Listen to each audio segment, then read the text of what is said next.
زي ما قُلنا كل ما هتمُر الأيام، كل ما هتظهر شخصيات جديدة بأسرار جديدة، بمصايب جديدة، إن شاء الله هتكون على دماغ السفاح. سفاح النساء أو ما يطلق عليه سفاح التجمُّع.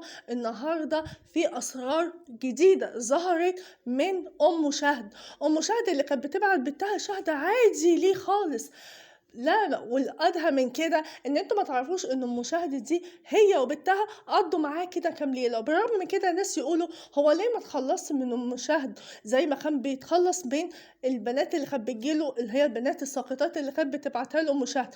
أصل ما يقدرش يتخلّص من أم شهد مش عشان ماسكة عليه زِلّة ولا حاجة، هي ما تعرفش إن هو كان بيتخلّص من البنات دول، لأ، ده هو أصلًا ما كانش بيتخلّص منها عشان هي كانت بتجيب له البنات الساقطات، وكان بياخد منها أو بيملّيها شروط معيّنة في البنات دي، يعني ما تكونش تخان، ما علشان يبقوا قراقير كده ويبقى عندهم خبرة في المجال ده، لإن هو بيتعامل معاهم معاملة معيّنة، فعلشان كده هو ما كانش بيتخلّص معاهم. طيب، أو آسفة، ما كانش بيتخلّص منها هي. طَب النهارده بقى هنتكلّم عن سِر الراقصة صرصار، شريكة سفاح التجمُّع، بتكشف مفاجآت جديدة، بتقول بكل بجاحة إن هو كان بيتبسط مع بنتي. ما تستغربوش إن الراقصة صرصار، لأ، هنكشف أسرار جديدة عنها هي. حنان الشهيرة بأم شهد والمتهمة إن هي كانت بتحضر فتاة ليل ساقطات لكريم سفاح التجمُّع. هتقول اعترافات تفصيلية. آسفة يا جماعة على القرف اللي أنتم هتسمعوه، لإن الموضوع ده بشخصياته كلّهم شخصيات مقرفة، بس لازم نعرف عنهم كل حاجة علشان لمّا يتحاكموا المحاكمة العادلة وإن شاء الله تكون إعدام لكل الأطراف اللي ظهرت في الموضوع والقضية، يبقى محاكمة عادلة جدًا. حنان هتكشف اعترافات تفصيلية قدام جهات التحقيق عن علاقتها بالمتهم كريم، المتهم بإنهاء حياة فتيات بعد ممارسة الرذيلة معاهم والتلذذ بتعذيبهم والتمثيل بجثث الضحايا. وكمان مش بس كده، الأسوأ إن هو كان بعض الضحايا لما كانوا بيتوفوا كان بيجامعهم. أسفة، هي ده اللي ورد في التحقيقات. شريكة سفاح التجمع حنان أو أم شهد بتقول خلال اعترافاتها في القضية رقم 296 ل 2024 إداري الجنوب تاني بورسعيد، بتقول إن هي من محافظة الشرقية وتزوجت. هي بتقول اتجوزت وعندي 14 سنة، عايزة تقول إن هي نونة يعني مش كبيرة. وبعد ولادة بنتي فتحية الشهيرة بشهد اتوفى زوجي، ارتاح منكم انتوا الاتنين، وأولاده كرشونا من البلد أنا وشهد، فذهبت للقاهرة وتعرفت على رقاصة شهرتها صرصار وأقنعتني إن أنا أشتغل معاها، وبالفعل اشتغلت رقاصة. طبعا هتشتغلي ايه غير كده، ما انت ده بداية المجال معاكي. واتجوزت من ماهر طليق الرقاصة صرصار، وهو راجل عنده 54 سنة وكان بيشتغل حاوي، وأنجبت منه طفلين عمرهم 9 سنين و7 سنين.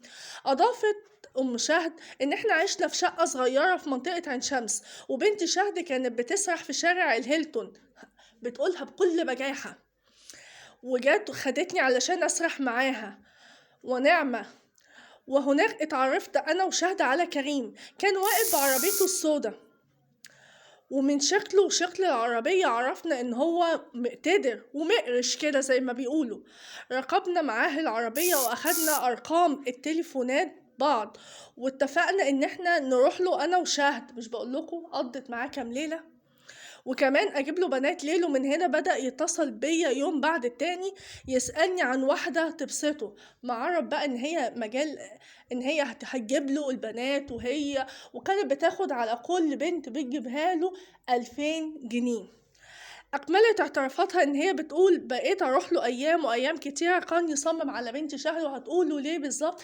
علشان على حسب اعترافاته في التحقيقات إن هي شهد دي كانت بتبسطه، أو إن هي كانت بيبدلوا الأدوار ما بينهم.